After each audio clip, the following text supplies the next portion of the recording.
He began to kill, rising from the caverns beneath the city to claim his victims. And every 20 years, he must kill to live. Right, Dave? Yeah. Intro.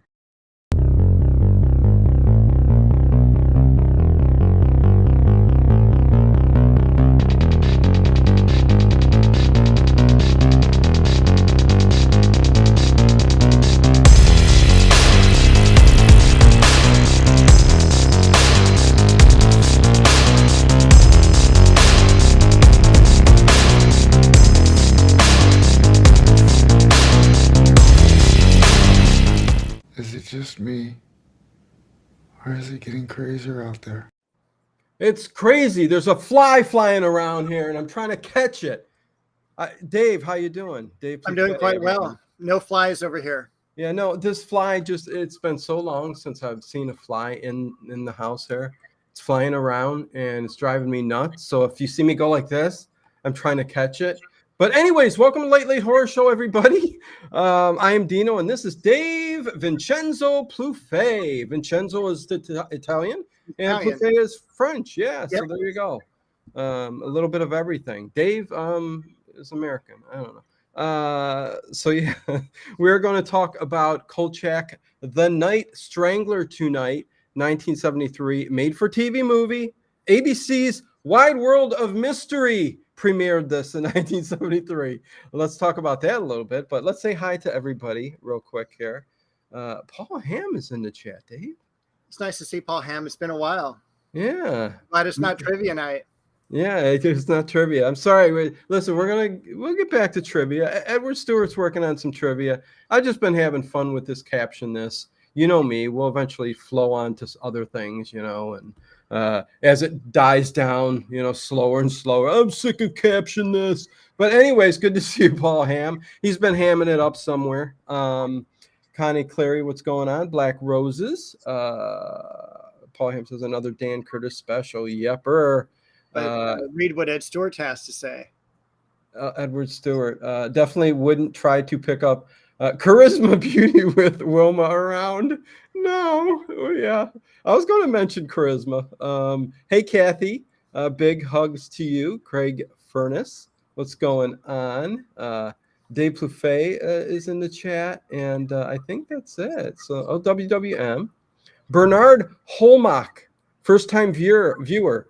Hello, all. Good to see you. Welcome. We are about ready to talk about Kolchak. So, hey, Dave, what's going on, man? How about this film? It is. I'm really excited. And a lot of people only think there's one Kolchak film. And I remember being in some chat groups where I'm talking about The Night Strangler, and they're all, oh, no, it's The Night Stalker. I'm like, no, there is a second film. And they get all excited that they have another film of Tony Vincenzo and Carl C. Kolchak. Yes. Darren McGavin and Simon Oakland. So, yes. And there are other actors in this movie, too, that kind of make it great. I mean, we could say right off the bat, there's a bum or a tramp, as he's called. It's Al Lewis. It's Grandpa Munster. Down in the underground of Seattle, which is fantastic. And we'll talk about that, too. That's just an awesome idea just for the movie itself, Oh, yeah. Great location. And then we got, who else do we got? The Wicked Witch of the... we have Margaret Hamilton. Northeast, West, or South? Which one was it? Wicked Witch of the West. Yeah, that's right. Yeah. The Good Witch of the East. Okay. How about a trivia for you for The Wizard of Oz? Sure. Who was originally going to be the Wicked Witch of the West, but they thought she was too beautiful. Why don't I know this little bit of trivia, Dave? She is also the Spider Woman. The spider. Oh, from Sherlock Holmes. You see, you still got me. Go ahead, say it. What is it? Gail Sondergaard. Oh, yes. I think she could have pulled it off, though, Dave. But yes, a very beautiful woman. Yeah, very beautiful. Dr. Hoffman is here. Speaking of Dan Curtis, who directed this fine film. I think Dan Curtis, the king of early horror TV, starting out with Dark Shadows, Dr. Hoffman, and Heck, then we get the Norliss tape. Well, after this, we get that's a whole nother night. We got to talk about the Norliss tapes. That is a fantastic film. Not as good as Nights Kolchak, to me, but yes, I agree with you 100%. A little bit of a different type of movie, similar but different. Yeah, when you don't have rain, there is right throughout that film.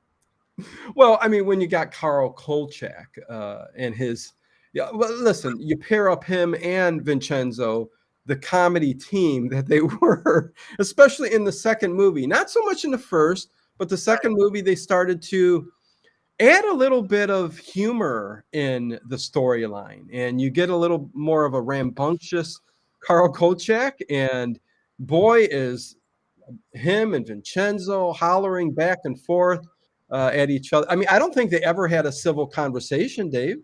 No, and one of my favorite parts is them literally, arguing, and he's got his mouth full of food. He's all, "Let me eat my lunch." Yes. And of course, Trilogy of Terror. Yes, Paul Hamm, another one. And Paul Hamm also guessed Gail Sondergaard. I told you it was a good idea that there was no trivia tonight. Right? He'd get it all. Yeah. Point. Paul Hamm. Yes. And Emily Thompson is here. Emily, hey, JLR is here too. Yeah. Duck Dodgers. KB. Emily, mine too. Used to sneak to watch him when I was a kid. LOL. Who else is here? Did I miss anybody else? A whole bunch of new people I saw. Soul David Thompson. Okay, yeah. Michael Caldwell, the planned but never made third movie, The Night Stabber. No, The Night Killer. The Night Killers, I'm sorry. The Night Killers is what it was. It was supposed to be about killer androids. Right, Dave? Take over. Yeah, go ahead. It was odd that it was set in Hawaii. That I wasn't quite sure if that was going to make it. Yeah. But it was basically aliens getting politicians, making them androids, and the scene that was going to open up, because the screenplay was done, was this guy who was laid out on this operating table, and he basically self-destructs because he's an android. And of course, Carl Kolchak is one of the witnesses at the hospital. Yes, and what they ended up doing was I forget who got involved, but somebody got involved in studios, whatever. They said, instead of doing this third movie, why don't we go ahead and create a series out of it? So then we got the short-lived 16 weeks, was it, or 6 weeks? Huh? I think it was 20. I think there's 20 episodes. Okay. Yeah. So we got that, technically a very shortened season of Kolchak, and the ratings weren't that great, so there was also a lot of distress on the set. There were people who didn't get along and stuff. So it really kind of self-destructed. Yeah. I personally would have liked to have seen Kolchak take on more of a persona of Columbo, where Columbo back in the 70s was part of the, and forgive me if it's not ABC, but I think it's the ABC Mystery Wheel, where you have 1 week is Columbo, the next one is McLeod, the next one is McMillan and Wife. Yes. And then it rotates. And so about once a month, you get a new Columbo episode. I think that would have been a much better scenario for Kolchak than having to do one of these monsters every single week. How many monsters can you really have, Well, listen, X-Files had plenty, right? And real quick, Jamie, hello. Odie Dillon, Night Fright Talk Show is here. What's going on? Kathy says, "Oh, I just loved Columbo." Yeah, I got it.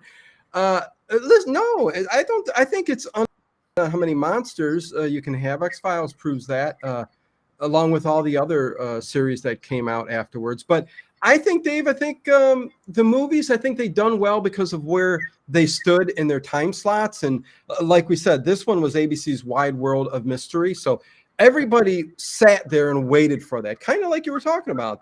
If you expect something on Mystery Week or weekend or day or whatever it is, that's a different story than Listen, things were different back then, right? Everybody went out, they played, they went to shows, they went to movies, they went to the. Today, everybody's stuck in front of their TV, so you can get away with a series every week. It's different. Well, I think it's also how they got away with the Night Strangler, because to me, this is not as good as the Night Stalker, because it kind of follows the same pathway. It's not a whole lot different, but also back in the early 70s, we didn't have VHS, we didn't have DVD, we didn't have movies on demand.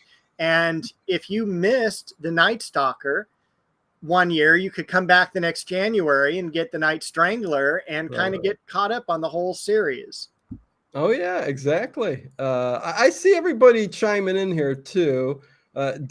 Edward Stewart's got it again. Hey, Harry Scott, what's going on? Good to see you. Edward Stewart says, let's talk about, listen, we're going to get into the movie and talk about it. There's lots to talk about. But Edward Stewart says, stay away from Wilma. Dang, no change to pick up charisma beauty. Dave, talk about charisma. You want to mention? Edward keeps saying it. Talk about charisma real quick. Charisma beauty is a belly dancer. Yes. And what is with belly dancing in the 1970s? You know, I think something with the nightclubs and the strip clubs that, well, listen, I'm sure they were sleazier, but for some reason on TV, they made it look more like they were belly dancers. Like, that's not the true. Yeah. Like that's how, well, anyways. It's funny too, because also relating back to Columbo, there's a couple episodes of belly dancers in Columbo. Yeah. Where they're one's training to be a belly dancer, one, they go to a club and everything. And we even had this place in Pasadena, no longer there, called Burger Continental, where it was like a Mediterranean place, and they had belly dancers going through. It was just a very odd eating experience. But Charisma Beauty is a belly dancer. And talk about Wilma. Yeah. Her girlfriend, husband, as Carl Kolchak calls her, is Wilma. I think for 1973, it was a little weird seeing this. Odd. Yes. I was trying to make out what's going on here, because when he goes to Charisma's apartment, okay, and she's a beautiful girl, and stunning. Yeah, and she's laying on the bed, and right next to her is Wilma, and Wilma's this something out of the exploitation films of the 70s, this oh my God, I almost don't want to say, go ahead. Military. I know I'm trying not to say that her last German jail guard or something like that, Very much so. Yeah. Like, and her a last mustache name, and a mole. Go ahead. I'm sorry. Her last name, I think, was Crankmeyer. Just to give you an idea. And I thought she was more scarier than Richard Anderson was. Yeah. But it was also kind of very unique for the early 70s to have that woman and woman relationship, especially on TV. It was really I thought it was very cutting edge. And it was something I missed during the first couple watchings of this show. Well, and I'm even sitting here even now wondering, I mean, was it her partner, or was it just this person who looked out for her and took care of her? I don't know. It was very odd. There was no line distinguishing either or. Right. So we can move on from that very quickly now. But we wanted to I had to talk about that because it was so strange. And Charisma is going to get it because in this one, the Night Strangler is after nightclub girls, a little bit different than the massage parlors from the Night Stalker. Right. And Hello Schultze. Also in I'm sorry, go ahead. No, who else did I miss? Schultze is here. Ocean is here. Odie Dillon's here. CM is here. KB. Okay, this is a bunch. Becca Tutal. What's going on? Okay, so there you go. Anyway. And I wanted to mention Charisma Beauty in real life is married to one of the people from the Barrymore family. Okay. So she married into that family. I thought that was really interesting. Oh, and another great actor who shows up in here is a Carradine, right, Dave? I think John Carradine. Yes, yes. So a lot of good actors, and I mean, did I mention Grandpa Munster's in this too? Very briefly, but we're going to mention him again. Okay, yeah. So yeah, Al Lewis, he plays the bum, the tramp, Grandpa Munster. He's in this too, and we'll talk about that, like Dave said. But this one, unlike the Night Stalker, which is a little bit darker, and we go into this movie with a little bit more of a comedic kind of thing going on. Especially, I think I said this when we first started. Am I repeating myself already? With Kolchak and Vincenzo. So, and it continues in the series too. They kind of kept that kind of humor, you know. And Darren McGavin is a little bit more over the top in this one, Dave. I think you'd probably agree, but doesn't necessarily take away from anything. Adds a little bit more excitement, if anything, I think. True. I do wish that we knew if Darren McGavin and Simon Oakland were friends in real life, because that would make the film and this TV series even better, because it looks like they get along really, really well. And I would be kind of crushed if they didn't like each other in real life. But I do think that they're a great comedy duo. Oh yeah, no, they make a good team, especially in these movies for sure. And I love the way he comes in with a piece of paper going, just read the first sentence, you know, when he wants his story published. And of course, you know, we all know what happens to Tony Vincenzo. Yeah, yes. And we'll get to the start of the movie and we'll start walking our way through it here. But Joanne Flug, who's in this movie too, beautiful. She plays Louise Harper. She's kind of oh my God, I don't want to say a ditzy college girl, but go ahead, Dave. You look like you want to say something. I do. Okay. I do. I want to ask you, yeah. Do you like Joanne Flug? Or do you like Carol Lindley? Who do you want? Do you want Gail Foster or do you want Louise Harper? I think I want Dale Foster. I think I want Night Stalker all the way. Although it's very tough though. They're both beautiful, you know. They are both stunning. I'll talk about Joanne Flug in a moment, who's still alive. Yeah. But I think you're a Carol Lindley. Okay. I was going to think Louise Harper for you, but no. No, Carol Lindley. I'm surprised, me too. But and maybe because I also saw her on the Poseidon Adventure. Yes. But another great TV movie with tons of stars. And you know, if you haven't seen the Poseidon Adventure, just a side note, you have to see it. It's one of those great. Probably was a Wide World of Mystery, or no, could it have been mystery? No, not mystery. No, but maybe one of the movies of the week or something. Anyways, you know, it's like with the Towering Inferno. You know, you have that. You have the Poseidon Adventure. You have Earthquake. Airport. Airport was another. And you have these types of disaster films, you know. And I want to say Darren McGavin was also in the Poseidon Adventure. Yes, he was. Kolchak was one of my top 5 TVs that they well scripted. Yep. I know I've got some comments here. I'd like to put them up on the screen for you guys. Let's see. Becca Too Tall said, hello, everybody who just watched this film again last night. Takes me back. I didn't even need to put that up on the screen. That's awesome, Becca Too Tall. Let's see. Somebody else just said something. Where is it? Odie Dillon. Here we go. Odie Dillon. The house Darren McGavin used in Christmas Story was across the street from my mom-in-law's place. What?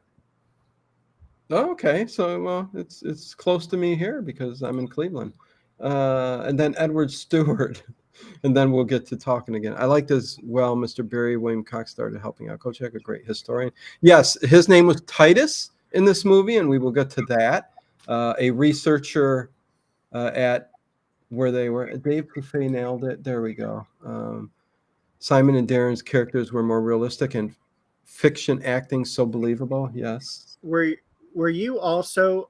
What did you think about Wally Cox as an actor? Because I've had a lot of people say that they did not like him, and I know, like, I was a big fan of What's My Line. Yeah. And Bennett Cerf said he was absolutely the worst guest that they had ever on was Wally Cox. Really? Yeah. And hey, Jim Browning, Ian Sharp. Good to see everybody. Listen, I didn't see that episode of that show, but Wally Cox wasn't a bad actor. I mean, he did some good stuff. Go ahead, Dave. It was really interesting too, because he was really close friends, and some say more than friends, with Marlon Brando. Yes. In fact, when Wally Cox dies very young, I think he was 49, died of a heart attack, and his ashes were kept by Marlon Brando. Wally Cox was, especially like in a lot of these shows, he plays kind of the nerd. But he was actually someone who was very much into like fitness and bodybuilding and everything. And he rode motorcycles. And I remember him being in like the very first episode of Mission Impossible. So I thought he was a very well-heeled actor, and I really enjoyed him, even on Hollywood Squares later on in his career. Yeah, like O.D. Dillon said, Wally Cox, a.k.a. Underdog, was always hilarious. Yes, he had a funny side to him. And, he was one of those kind of like characters that just played his part.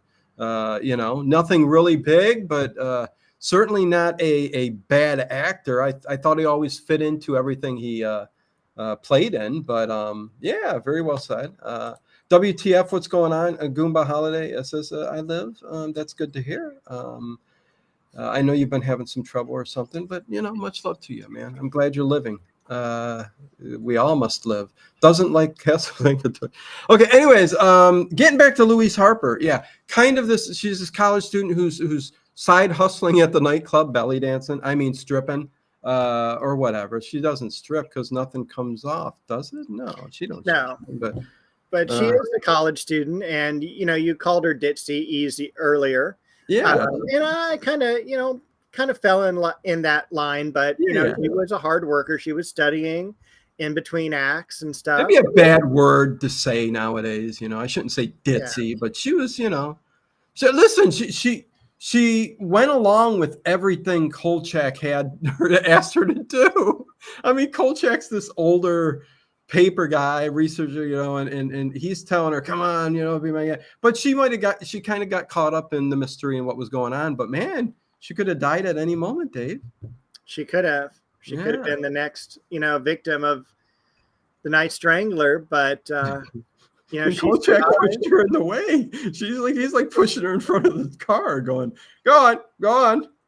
And she but said, also okay. that also I felt kind of creepy was that older guy. Because at this time, Darren McGavin's probably mid-40s, and Louise Harper, who he's like basically dating throughout the film, is like 20, 22, 23. Yeah. So that was kind of a little odd, It was a little odd. I thought it was a little odd that like she just immediately started listening to everything he had to say. Let's go down to the this tour in the underground. Okay, let's go.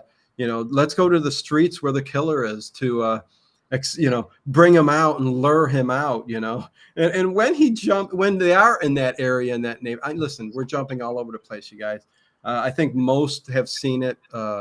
We will kind of recap beginning to end here. But when he does take her, as bait, the cops come because they got the area cleared out. He jumps behind a bush. And she's just off and walking. I mean, it's she could have been dead so easily. It's just so funny. Nothing else really to say there except that. Marina, what is going on? Good to see you. Joanne Flug returned for Dan Curtis a year later in Scream of the Wolf with Peter Graves. Didn't see that. I know Paul Hamm did. Paul Hamm knows that movie inside and out. Right, Dave? I would expect Paul Hamm knows everything. Yeah. We love you, Paul Hamm. She was his foil, says John Swan. Old school terms. Yeah, you gotta love it. And there we go. DIY craft Q super sticker, 99 cents. A face vomiting. Oh boy. Thank you. Much love. Okay, so where do you want to start? Did we get all the kind of little information out there? Yeah, I think all the nuances are out there. There are a couple versions of this film. Yeah. There is the on TV. If you were around in 1973 watching this, you only got a 73-minute version of it. Yes. The episodes that are not episode, but the film that's on YouTube is an hour and a half. Yeah. So it's a full 90 minutes. It is cut down. It was originally over 100 minutes in length. There were a couple parts that were cut out and now lost. Damn it. I hate lost footage. I hate lost footage too, especially when it's from like the movie Clue or from Kolchak. You just don't know what gold was left behind. Well, and I'm sure you didn't, because I haven't either. Like they did release like a 4K or a Blu-ray version of this. I wonder if any of those missing scenes are added in that. I didn't even think to look that up beforehand, but that would be cool if they did. I mean, I know it was missing, but sometimes when they release these like Blu-ray, which finally got a Blu-ray release, I think 2021, the series got a release on Blu-ray. Then a few years earlier, they did for the movie. So I mean, listen, we got them all. They'll always be there. Michael C., the remake of the show wasn't as good as the. Oh my God! This was the 2006 remake. 2005. They remade it. That was not even worth the name. No, and it was called Night Stalker. So let's take the out of the name. I mean, they started right off badly. Let's not call it the Night Stalker. We'll call it Night Stalker. And it's utter trash. And I think there were only like a few episodes. I forget how many there were, but yeah, it's why that was even brung up, Michael, I hate to say. But welcome to the channel. What a greeting you get, huh? Don't bring up that's not even relevant to this. We're talking 70s, man. That's right. And WTF Horror and Sci-Fi says forbidden. Yes, WTF. It is forbidden on this channel. It is. You got that right, WTF. Sweet Indigo, what is going on? I'm so late. Hi, everybody. Oh, you're not real late. And Fluff Chick Productions is here. What's going on? Well, it is 8:30, but you're not too late. So yes, getting into this movie a half hour later, yes. Well, there's so much fun stuff to talk about. I mean, I love the fact that it takes place in Seattle, in the underground is where all of this. And we got to get into this Strangler and all that. So Dave, start us off. How does this movie begin? Well, of course, the film begins with the reuniting of Carl Kolchak and Tony Vincenzo in a bar. And basically, Tony Vincenzo goes to the bar and he hears Kolchak's voice in the next room telling about vampire stories. And Vincenzo's beside himself. So the two meet. Kolchak gets a job at the Chronicle. And John Carradine is the boss there. I think Ed Stewart put up a great quote from, this is not Funtown, USA. We're a serious newspaper. And of course, Kolchak's first job is to go to figure out these Pioneer Square murders that are taking place. Now, I have a problem here because the Night Strangler and the Night Stalker are both basically vampires. They are taking the blood from the victim. But why Strangler? I mean, it's just like, he strangles them, but then takes their blood as a secondary thing. I just thought that was kind of weird. But I agree with you. I mean, in the context of things, you can pretty much call them both vampires. In this case, it technically was this doctor, Dr. Richard Malcolm, who we find out a little bit later, kind of early, I guess. Kolchak kind of figures it out with Titus, the researcher there at the newspaper, who kind of is really into it and wants to help Kolchak out and adds a lot of information.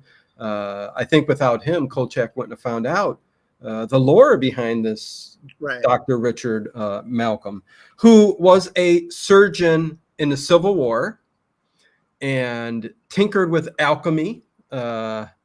He started to look for this serum, like most surgeons in the Civil War and doctors would of the era. They wanted to find eternal life. So he figured out this way. Don't ask me how it came about this, but basically 6 girls every 20 or 21 years, Dave? Every 21 years. Every 21 years. And I think he's got like 18 days to do this. That's it's some weird. It's like I was told there would be no math in these movies. Yeah. But this guy needs to come up from the underground, which is a really cool idea. Yes. As you had mentioned, that basically old Seattle is underneath the pavement. There's storefronts, there's streets, there's walkways, and this guy has to come up and get blood from these people. Yep. And yes, he was doing some kind of alchemy. Yepper. Hi, Daryl Hagler. The thing with in 18 days, and this was 140 years ago. So he's been successful all the way up until present day here. But it's an odd way that they describe that he has to get his blood. Okay. Basically every 21 years he starts, because it don't last forever. The serum doesn't last forever, and he needs 6 doses of it from 6 girls. He makes up this batch. We find out later. It's not just a batch, man. It is an elixir of life. It's an elixir of life. And we learned that from the Wicked Witch of the West. Yes. So Margaret, yes. This is one of the wonderful things about the film, is that as he is, having this partner, Joanne Flug, who, by the way, I loved her on Match Game. Used to watch that all the time. She's telling Kolchak that she needs to go see this doctor at the university, and it's Dr. Crabtree. And she talks about the elixir of life, and he's all, does it work? And she's all, well, yeah, if it did work, I'd be a 80-year-old sex pot or something like that. Yes. One of the great quotes of the film. Oh, when she says that and her face is kind of off to the camera, it's a great scene. And to see the Wicked Witch of the Northwest, East, West, is just fantastic saying that. And she wasn't so old that you looked at her and you went, oh, I don't believe that. I looked at her and went, oh yeah, okay, yeah, you get the elixir of life. But the odd way, Dave, he got the blood from his victims was, first he would strangle them, of course, and one of the things they would say every time they found a new victim is there was bits of flesh, rotted flesh around the neck. So he's rotting, he's strangling his victim, and parts of his skin is coming off, and he's crushing the throat of his victim. And then he inserts a needle to take out the blood from behind the neck. And I just thought, what an interesting way for all of this to be done. You know what I mean? Yeah. Is there something about the blood in the back of the neck that's different than anywhere else? I think it has to deal with the spinal column. I think they may have been talking about that a little bit. Did they? Okay. Brain and all that. But I did love the idea that it was rotted flesh, and that all the people who survived or who saw the person played by Richard Anderson, is that he looked like a dead man. It was this basically corpse. And when we finally meet Wally Cox's character and we go through the past killings, we have the same thing. We have these, basically eyewitness, accounts of this person looking at some way like a decomposed corpse. Yes. And with each shot of the elixir, he becomes more and more good looking and human and young. And that's because, yes, the elixir's working. But I'll save the very ending for the ending, I guess. But there's a weird thing that I had to question about the elixir and the doses. And I'm sure you know what I'm talking about when we talk about it. But I also wanted to mention when they walk through the campus to meet Dr. Crabtree. Yes. Totally 70s, not only in the clothes and the hats and the hairstyles, but they're playing Frisbee. Oh, yes. Frisbee never goes out of style at the colleges. I mean, let's bring a Frisbee, I do like the one scene where they're traveling up the elevator and Louise Harper is wearing this red, white, and hat with red and white polka dots. It's very, very 70s. And I thought that was kind of cute. I thought that was, and they're talking about what's going on, and the whole elevator, of course, is just looking at them. And as they go out the elevator, they all come out and stare at them as they walk away. Like, what the heck is he talking about? Yeah. But he's actually talking about their conversation in the elevator is about the Night Stalker, when he's all like, he goes, I found this vampire. I killed him. I, pounded a stake through his heart, and everyone's like, holy crap. Yes. Well, here we go. Paul Hamm, if the third host here, he's got such great facts. Kolchak talks about the vampire in Vegas during the elevator ride. Yes, he does. Thank you for the correction, sir. Poor Marissa, the first victim, didn't make Edward Stewart concerned about the victims in the Night Strangler. Yeah, you're awesome, Edward. We never even got to see your belly dancing. I know. Yeah. Anyways, we do go. I think it's funny that Vincenzo actually offers him a job to come work at the place. Yes. It's like, why would you do that? I know there would be no movie if he didn't, but it's like, that was funny. I thought that was very funny, Dave. It was. Yes. But it's also. I just love again, we kind of already talked about it, the interaction between Vincenzo and them. And it's always at a heightened level. And there is a lot more. I remember him arguing with the police captain. And he's all like, I've been a reporter for 27 years.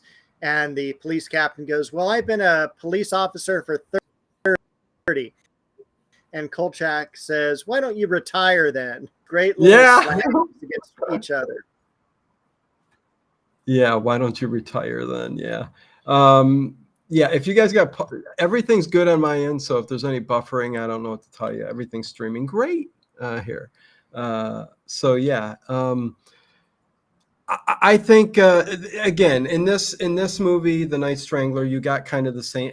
Again, the formula is pretty much the same. I mean, the police chief just doesn't want him to know anything, wants nothing to do with him. It's like, leave me alone. We're investigating. You do your job. But Kolchak is just nonstop with this being something out of the ordinary. So. This is not an ordinary person, They didn't say vampire or nothing, but he started to say this is happening every this is a corpse, kind of thing, and they're killing the victims for, he's kind of given his I'm looking at the thing, the Seattle train. Is that a thing that's pretty darn cool? That was something that I thought was in Chicago. And then it's like, oh, I didn't know they had it in Seattle also. And they did that. So that was really okay. Because there's an elevated train, the transit system that sits upon this kind of like I don't know how high up it is, but goes through the city. I think that's pretty cool. It's like a ride. Yeah, and Odie Dillon just mentioned the 8-track player next to his police scanner in the car. I want to tell you also, I think the police cars are super awesome in this episode. I love seeing the old, and I hate to say now, vintage vehicles. Oh yeah. I mean, that's what I love about a lot of these horror movies. I mean, it's the decades that they appear in. There's something for each decade. I mean, I'm never going to say I don't love the 30s and 40s because that's just really what I love. But there's something to be said about the 20s, the 50s, the 60s, the 70s. Dave don't like, I don't think, the 50s and 60s when it comes to sci-fi, but it's okay. I've tried. I just don't care for it. No, I get it. But I do love the all the technology, like the phones and things like that are just so old school that I remember like seeing in my dad's offices when I would go with him to work on like a Saturday or Sunday, and get free reign. It's like, look at these, 10 different phone lines coming in. That's really cool. Yeah. The monorail, so Schultze. So yeah, there you go. 70 Ian Sharp 70s TV movies. Well, again, that's what made a lot of this stuff really, really cool. They made some great, I mean, horror was just great in the 70s on TV. I mean, we can go Salem's Lot. I mean, it's not a Dan Curtis production, but it's just a great movie. But anyways, Gargoyles, there's another one. And I'll also add the characters, the actors that they choose to portray the characters, like the police chief here. And the same thing with the previous film with the FBI agent and the police chief. If you look at their careers, these were very good looking men. They usually played in Westerns or they played police officers. They were very rugged looking. And the same thing with like Carl Kolchak. Today we look back and he's kind of nerdish a little bit with the pork pie hat and the suits he's wearing. But this guy was a very, fit guy and played Mike Hammer, Mickey Splain's Mike Hammer. Yep. And also in the last film, the FBI agent, also fun fact, played Mike Hammer in another series. So both of them had played that character. Bernie Jenks, that's the name I'm thinking of. Bernie James, there you go. Scott Brady, who was the clown, was classic. Everybody's got so much stuff to say, man. My gosh, I love watching movies in which people, Becca Too Tall, don't have smartphones stuck to them like extra limbs. Thank God. Can you imagine? That's in real life, man. You see that every day. K. Ojo, I just watched Gargoyles 1973 last night on Creature Features. Very cool. I did say something about Creature Features. I know it's got a great cult following and stuff. The newer one is gaining speed and stuff. Listen, I'm not saying nothing. Well, I guess I am saying something bad. I can't stand the lead host. I don't even know his name. I like Tangelica. She don't got much to say. I love the butler. He's fantastic. But the host for that, I think he got lucky with just money behind him and a great set design. But his dialogue, I know I'm going off on a tangent here, Dave. His dialogue is terrible. I don't know who writes it for him or if he just goes off the cuff, but nothing interesting at all from him. The butler, great. Tangelica, great. I just don't get it, except for if you guys like to go over and watch old movies, then you get to see the old movies. But I don't see the hype. I don't understand it. But anyways, I saw that Creature Feature showing too. I'm sure most of you guys have. Everybody who kind of loves the old stuff is kind of over there, and it's great, you know, for the old movies. But man, there's just something about that guy I can't stand. But anyways, moving on. There's lots. Go ahead. I've got two things. First, one of the things that does make me kind of sad from both of these films is that how all the actors died very, very young, you know, in their 60s. Kolchak himself, I think, makes it to his 80s. But, you know, all the other actors, and I'm sure smoking was a big deal. You know, I'm sure a lot of these people died from lung cancer. Yeah. However, also in the part of the film, Kolchak has another reporter near him that is kind of this kind of like Wilma. And she's this larger woman, and she's, you know, got this, you know, kind of like really thick, dark hair. And she's all, I'm going to solve this case. I'm going to, you know, walk the waterfront, and I'm writing a letter, post it in the paper that I'm going to be out there. Let him, you know, try to mess with me.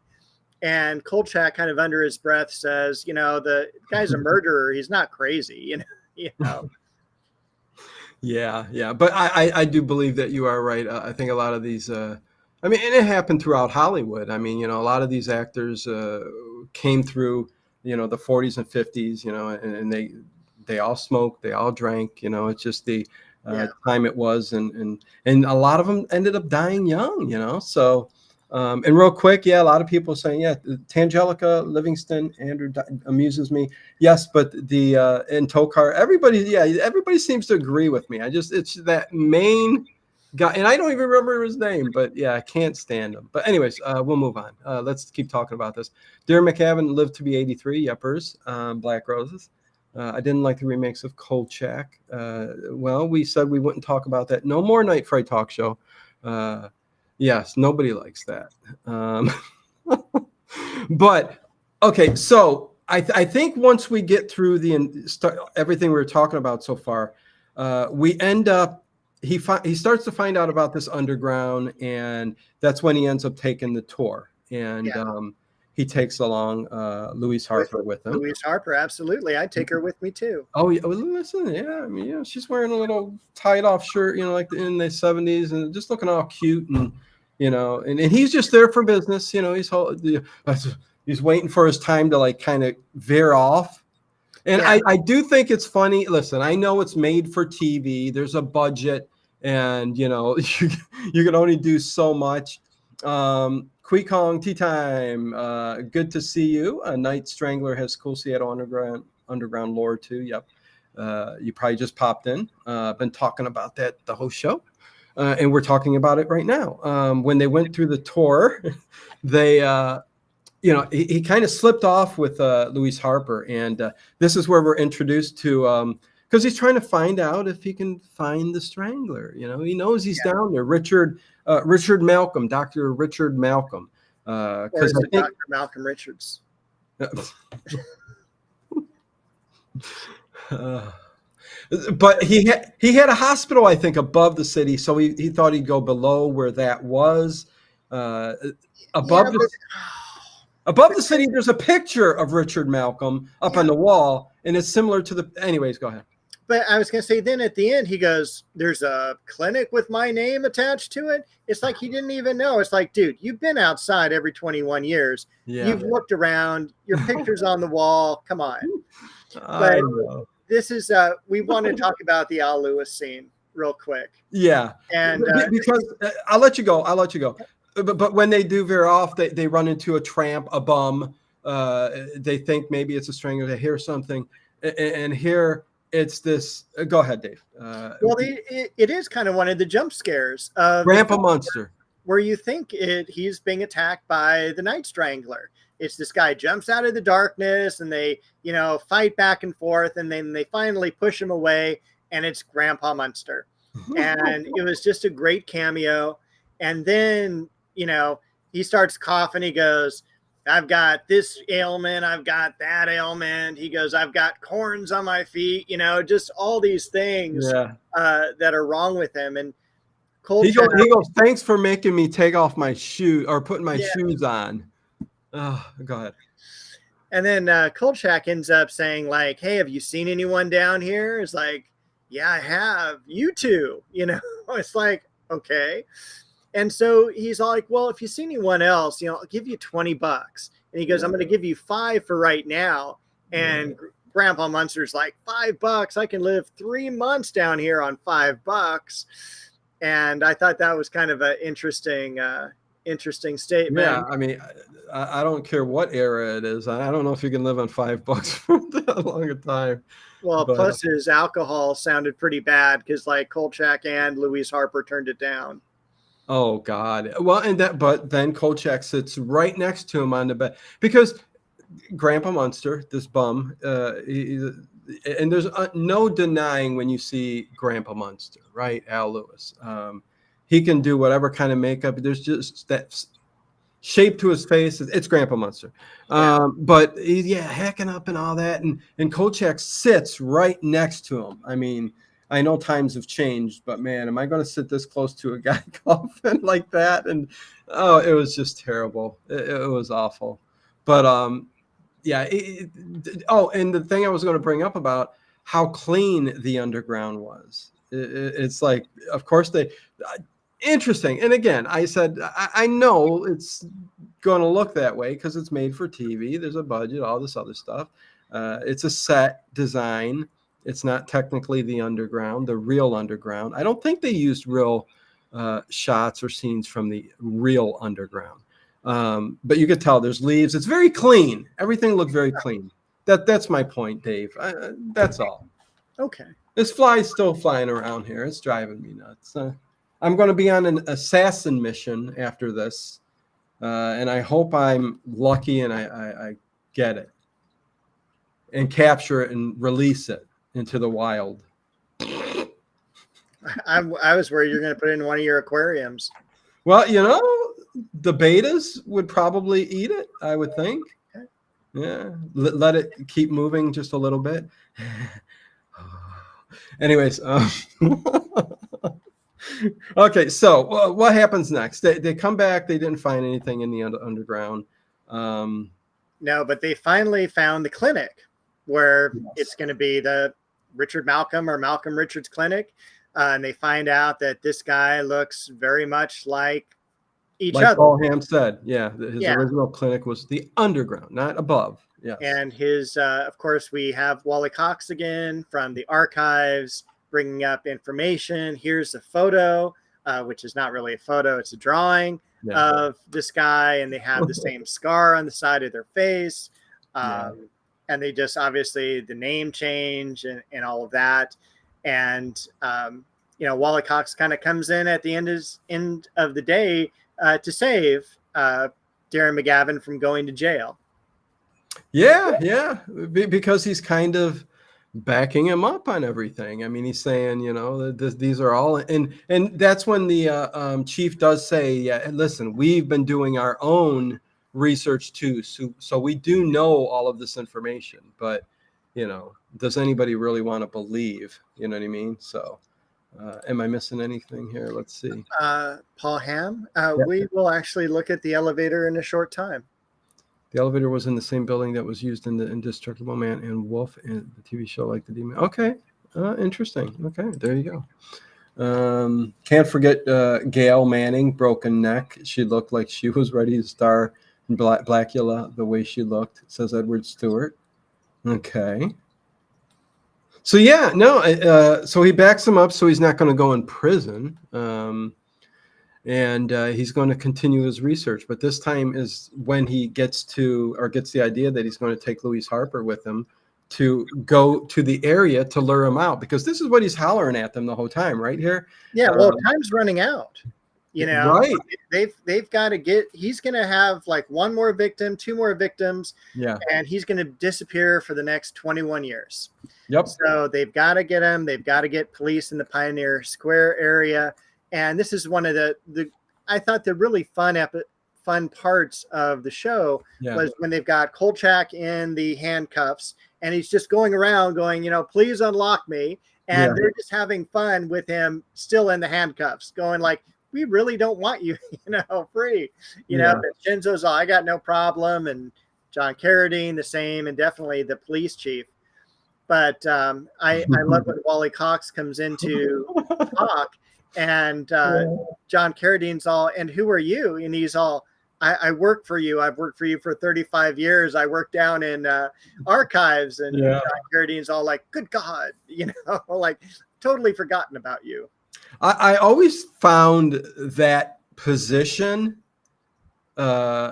interesting. Like I would have loved to have had a job like that where you have access to all of that stuff, and I could just see myself staying up like till the sun comes up and everybody comes in the morning, reading the old archives of like that is very, very cool. I did archive work for several years at LACMA, so I was dealing with art objects, not newspapers per se, but I was in rooms that no one gets to see, that it's literally floor to ceiling, and these ceilings are 20-foot ceilings. Yeah.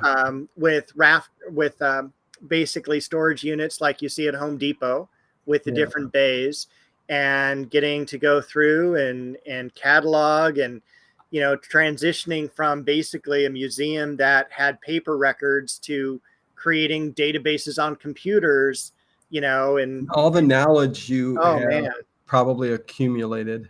And just didn't they call you, Dave? They called you like the real life California Indiana Jones. I think that's what they called you. Maybe you did. I don't know. No, because you had pictures. You showed me the other day. You had the hat. I mean, it wasn't. You had the hat before Indiana Jones had the hat, right? And the glasses. And the glasses. And some whip, but I think you didn't want me to see that picture. That was actually from Frankenhooker, so we won't go there. Oh man. Okay. Anyways, moving on. So yeah, time's running out, like Dave said. He's going to put her out for bait, right, Dave? And it's kind of this is where the humor comes in too. But there's one episode, and it looked like, hopefully they took it out of the TV showing of it when they had to reduce the time. There was this one killing that is done where this woman, and she's very much like the Terry Garr character in Young Frankenstein, where she's got this kind of very fake accent, like, who's at the door, and like this, you see this dark shadow, from outside, and then the door handle starts moving, and then he, like, all of a sudden it's like breaks through the window and kills her. Yeah, no, I agree. And Paul Hamm does bring up a good point. It would have been interesting if Dr. Malcolm told Kolchak what he did for those intervals between the 21, because technically when he got the elixir and it worked and he killed his 6 victims, he had 20. And there's Bo, the paranormal garden cat. He's a ghost. Bo is a ghost cat. I love that. And Dave still can pet. But yeah, 21 years, like Dave said, he's running around. He's got to be running around the cities. He's able to do whatever he wants, right? I don't know if he's running around the city. I think he's running around the underground. But for 21 years, he's got it. Well, he's only killing for, the 18 days, and then he's got 21 years, but I think he should have a bachelor pad above the ground. I don't think he does. No, I mean, he doesn't. They don't show married. He's got kids. They're all skeletons in his home. Oh yeah. Okay. So bring that up then, Dave. Yeah, you are correct. Right. I think he went a little insane too. So go ahead. Just a little. Yeah. I mean, not that killing people isn't insane, but so this guy, Kolchak finds out where this guy lives. Yeah. And it's underneath the clinic, and they go in through the air duct, and he sends Louise Harper off to go contact the police. And so this is one of the things I really don't care about in the Kolchak series, is that there's about 10 minutes of no dialogue, where it's just him looking around, finding things. And we see that in the movies. We see that also in the series. And it's just a little off-putting, because a lot of times I'll have this on in the background, and I'll be all like, what happened to the voices? And it's like, oh, it's the time where he's just looking around. And he's going through this really cool place, his home, and there's like a scene from the Haunted Mansion at Disneyland, where there's this table, Everything's covered in dust. You've got like 4 or 5 skeletons sitting around the table. And not skeletons. They actually have the skin on there to a point. Yeah, I mean, it's almost like the 70s Nosferatu, where that opening scene where you can see the kind of like mummified skin over the bone. So, but yeah, no, it's almost Texas Chainsaw Massacre like with them said. And it's funny, you see at the one side of the table when Kolchak's walking around and time's going, it's 5 minutes later but you do see a plate. It's a nice white plate. And it's got some meat, some peas. Yeah. It's got he's got a meal sitting there, and Kolchak goes up and puts his finger in the coffee, and it's still warm, so he's got to be nearby. I thought that was very funny, actually, because everything around looks old, cobwebby, everything, but he's got a nice plate of food right there, which still, to me, I think he seemed smart enough, especially when he was talking with Kolchak. I get he's insane. He's staying down there, but 21 years is a long time. And then another 21 years, we're basically talking 140 years. Okay. Right.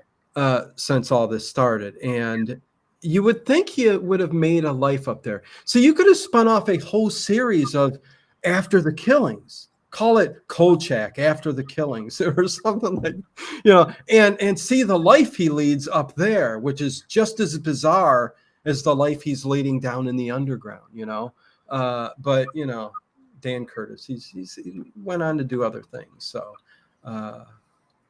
I've got scripts up, so we'll see what happens. No, I don't.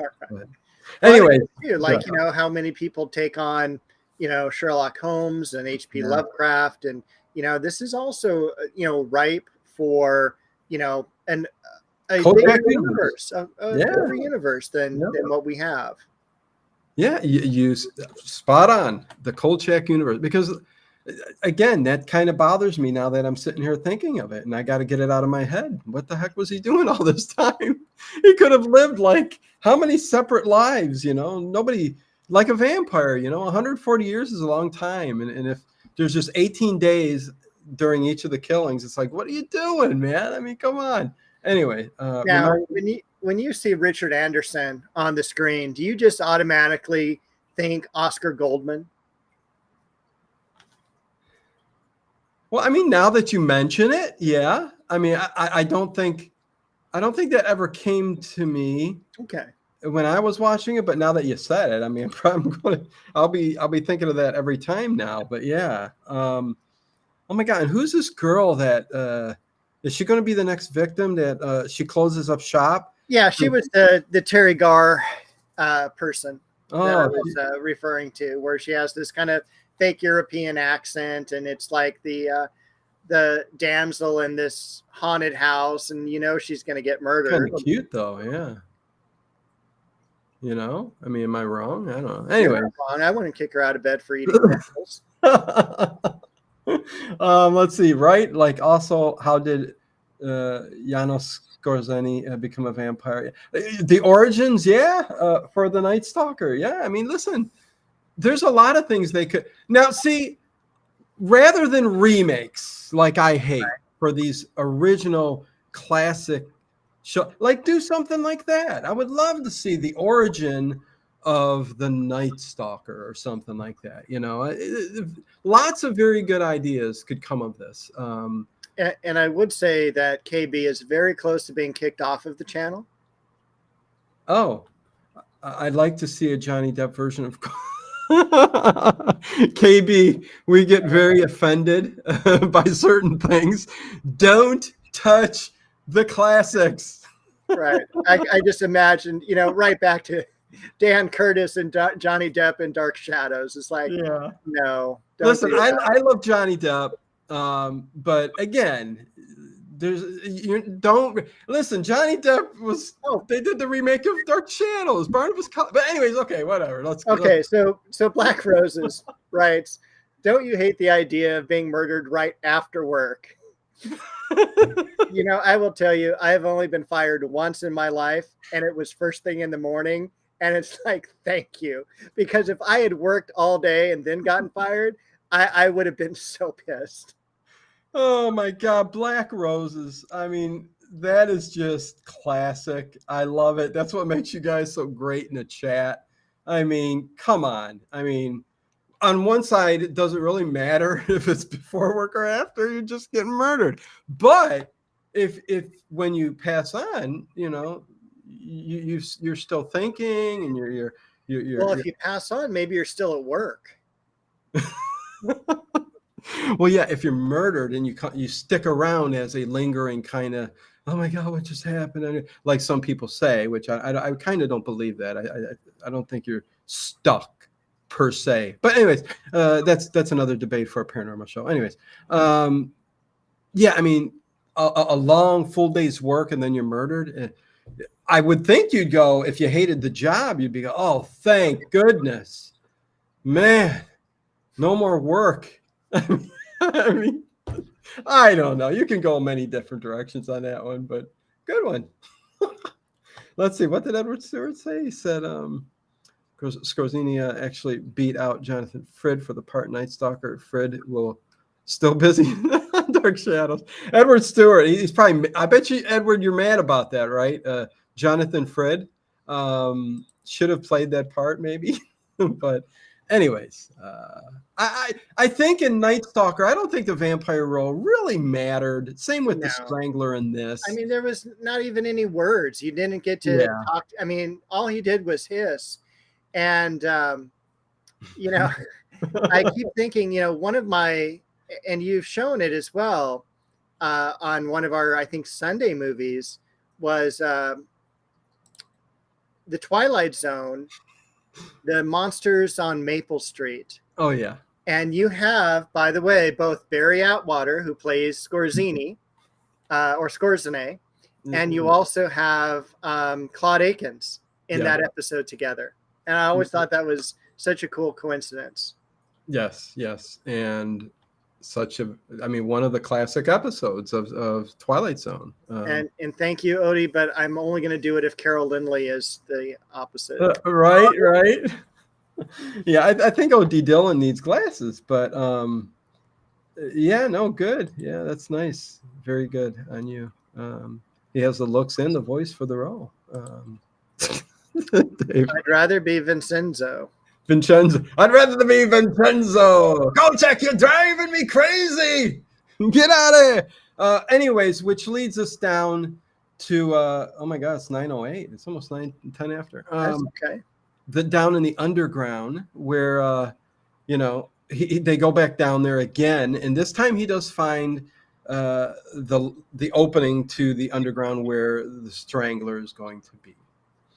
And again, this is Dave talked about this just a few minutes ago. So I guess technically we're at the end of the movie. Am I going to rehash it? I'm not going to just rehash everything. Dave but when it's actually really kind of unique when they see this guy's place, right? It's this whole underground, basically really cool area. Yeah, it's like his own city. Go ahead and post the picture I sent you. Oh yeah, you know what? Dave has a picture. Let me. And I'll explain it a little bit. Okay, so how big this is going to be on screen, I have no idea, but there we go. You can see it. So this is that's me.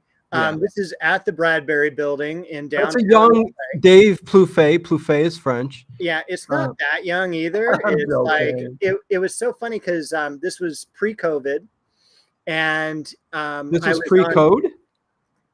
Not pre-code. Okay, I got you. I just trying to. But I was on jury duty in downtown LA, and about 3 blocks away is the Bradbury Building. Yes, I remember. And this is a huge movie spot, shooting location. Chinatown was shot here. Blade Runner. This is where you would look up and see, I think, the blimp running by. But this is Dr. Richard Malcolm's lair, and when they shoot it in Kolchak, they actually shoot it from the 4th floor, looking down rather than me looking up. But as a visitor, you can only stand on the 1st and 2nd floors, and I'm on like the 2nd floor observation. Yeah. So this is also, as the chat was mentioning earlier, the elevators, the cast iron elevators, are really amazing. So The whole location just looks fantastic. I mean, it is, and it's funny because on the outside of the building, it's a nondescript 1800s building, but wow. I think it was built in like 1888. And in order to build this building, and again, we're in downtown LA, they actually had to sink gigantic I-beams into the ground to build this building up. Very cool. I think they make it non-distinct because they don't want people coming over to. I was waiting for you to do that, Dave. Yeah. Okay, let's take the picture down. All right. Oh man, golden. Anyways, Skull, Jerry. skull, Jerry, skull. Oh, why did they make round teen round? Why did they make? Oh God, I blew that on right away. That's why I'm not a comic, people. At least didn't say they make Ovaltine oval. Yeah, why is Ovaltine why called is it in a Ovaltine? round container? It should be called round teen. Anyways, moving on. That's pretty cool. I like that. But you being so close, that's kind of cool. Okay, so yeah, again, real fast forward. He's all the way. He sees the lair, he sees the dinner, and then all of a sudden he's confronted with the Strangler, and the Strangler decides, you know what? You're here. I might as well tell you my story, right? So he starts a nice walk. We got to wait for the cops to get there. Right. Well, and I'll talk about the other thing in a minute. But arm around him, they're walking. He's telling his story and everything, and they make it to his lab on the slab, his lab. And one thing you missed is out of the closet comes a body, and it's Grandpa Munster. Yes. And that bothered me so much because, he's out looking for the Strangler to get that 20 extra bucks that Kolchak's going to pay him. And obviously he found him. Yeah. And Kolchak technically killed him. Anyways. I mean, when you get down to it. Wait, what is it? Chinatown? Also, great movies. Anyways, so he gets him to the lab, and Dr. Richard Malcolm starts to explain how he's doing everything, and you've got all of the, almost like out of the 20s and 30s. He's got all the beakers and the metal, all of that stuff. And you see all the serum and the big bong glass or something. Listen, I don't. The only thing that was missing was Marty Feldman. Yeah, exactly. And I would have been here too if you let me. So I don't. So he's at the. You take the blonde, I'll take the brunette. Yes. Oh man, Marty Feldman. Anyways, another guy who died way too young. Anyways,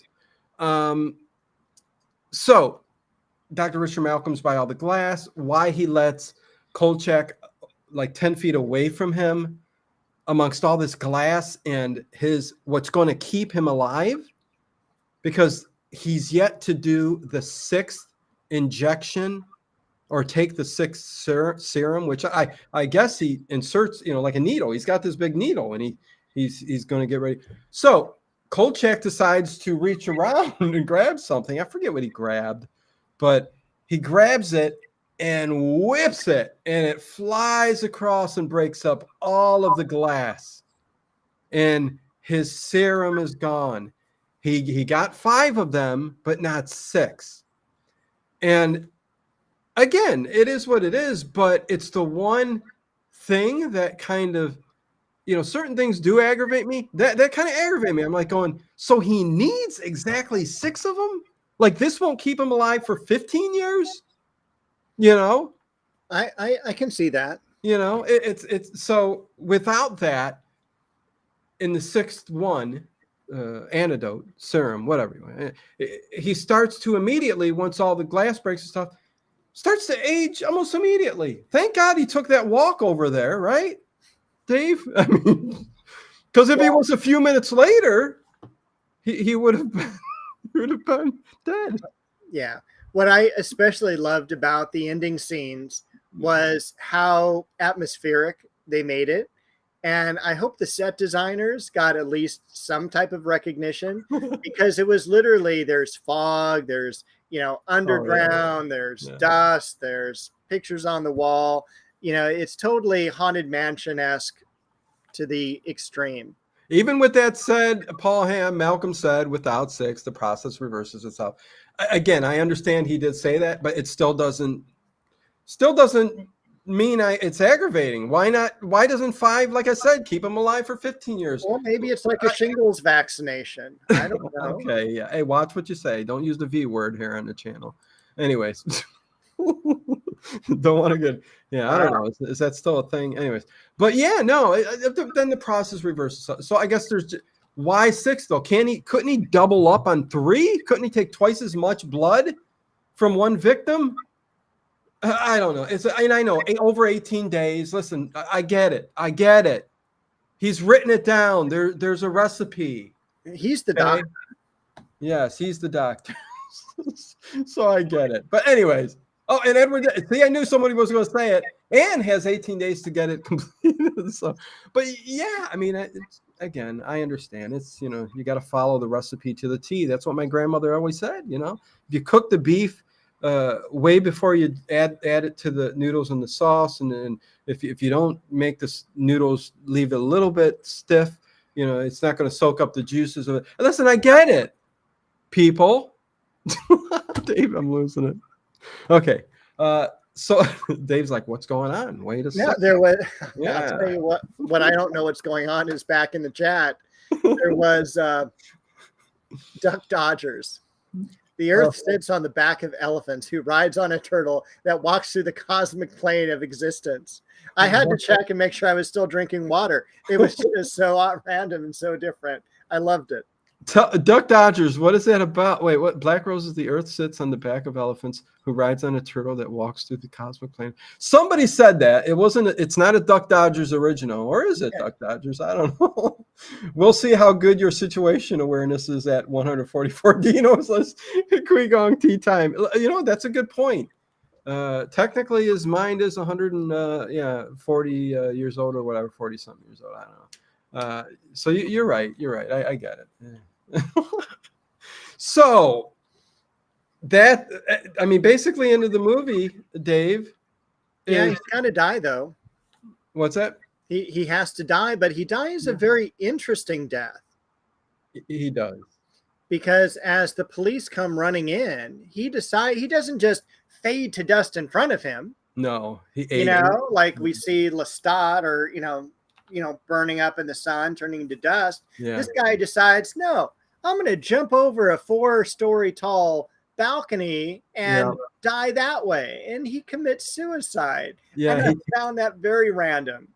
It's very random. And yes, right off, 4 feet down. I mean, 4 stories down, 4 stories down, face down. He jumps off. And yeah, you like to think that maybe he has time to run away and maybe even get more victims and start. I don't know, but it is very random. I mean, who knows? But I mean, nevertheless, it doesn't take away from anything that was great about this. No, but then Kolchak, we're going to go back to the paper. Kolchak's going to write a story, and of course, it's going to get turned down.